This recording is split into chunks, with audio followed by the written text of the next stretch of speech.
जिंदगी का सफ़र। कल मैं दफ्तर से जल्दी चला आया। आमतौर पर रात में 10 बजे के बाद आता हूँ। कल 8 बजे ही आ गया था।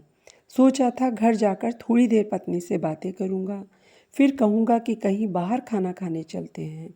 बहुत साल पहले जब हमारी सैलरी कम थी, हम ऐसा ही करते थे। घर आया तो पत्नी टीवी देख रही थी। मुझे लगा कि जब तक वो ये वाला सीरियल देख रही है, मैं कंप्यूटर पर मेल चेक कर लूँ। मैं मेल चेक करने लगा, तभी दफ्तर से फ़ोन आ गया कि इस खबर का क्या करूँ, उस खबर का क्या करूँ, और मैं उलझ गया अपने काम में। कुछ देर बाद पत्नी चाय लेकर आई तो मैं चाय पीता हुआ दफ्तर के काम करने लगा।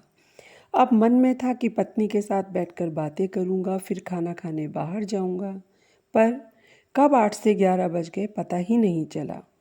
पत्नी ने वहीं टेबल पर खाना लगा दिया। मैं चुपचाप खाना खाने लगा।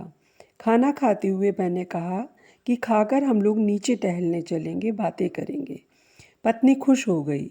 हम खाना खाते रहे। इसी बीच टीवी पर मेरी पसंद का सीरियल आने लगा और मैं खाना खाते हुए सीरियल में डूब गया।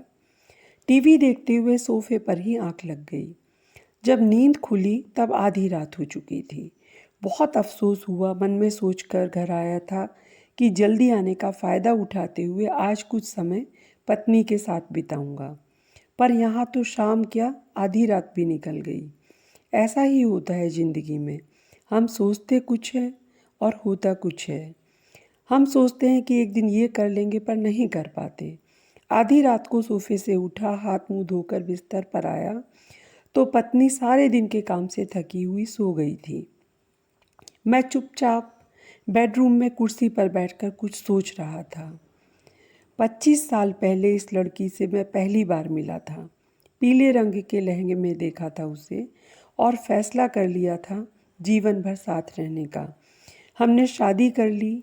मैंने वादा किया था कि सुख में दुख में जिंदगी के हर मोड़ पर मैं तुम्हारे साथ रहूँगा। पर ये कैसा साथ है? मैं सुबह जागता हूँ, अपने काम में व्यस्त हो जाता हूँ। वो सुबह जागती है, मेरे लिए चाय बनाती है। चाय पीकर मैं अखबार में संसार से जुड़ जाता हूँ। वो नाश्ते की तैयारी करती है, फिर हम दोनों ऑफिस जाने की तैयारी में लग जाते हैं। मैं दफ्तर के लिए निकल जाता हूँ और वो स्कूल के लिए। मैं एक बार ऑफिस चला गया तो इसी बात में अपनी शान समझता हूँ कि मेरे बिना मेरा दफ्तर नहीं चलता। वो अपना काम करके डिनर की तैयारी करती है। देर रात को मैं घर आता हूँ और खाना खाते ही निढाल हो जाता हूँ। एक पूरा दिन खर्च हो जाता है जीने की तैयारी में। वो पीले लहंगे वाली लड़की मुझसे कभी शिकायत नहीं करती। क्यों नहीं करती मैं नहीं जानता, पर मुझे खुद से शिकायत है। आदमी जिससे सबसे ज़्यादा प्यार करता है, सबसे कम उसी की परवाह करता है। क्यों? मुझे याद है कि पिताजी भी दफ्तर जाते थे, माँ भी खाना पकाती थी, पर तब समय हुआ करता था उनके पास एक दूसरे के लिए। लोग पर्व त्योहार पर एक दूसरे के घर जाते थे, पर अब तो लगता है जैसे किसी ने समय चुरा लिया हो। सब कुछ है, समय ही नहीं है। कई दफ़ा लगता है कि हम खुद के लिए अब काम नहीं करते, हम किसी अज्ञात भय से लड़ने के लिए काम करते हैं। कल से मैं सोच रहा हूँ वो कौन सा दिन होगा जब हम जीना शुरू करेंगे। क्या हम गाड़ी, टीवी, फ़ोन, कंप्यूटर, कपड़े खरीदने के लिए जी रहे हैं? ज़िंदगी बहुत छोटी होती है।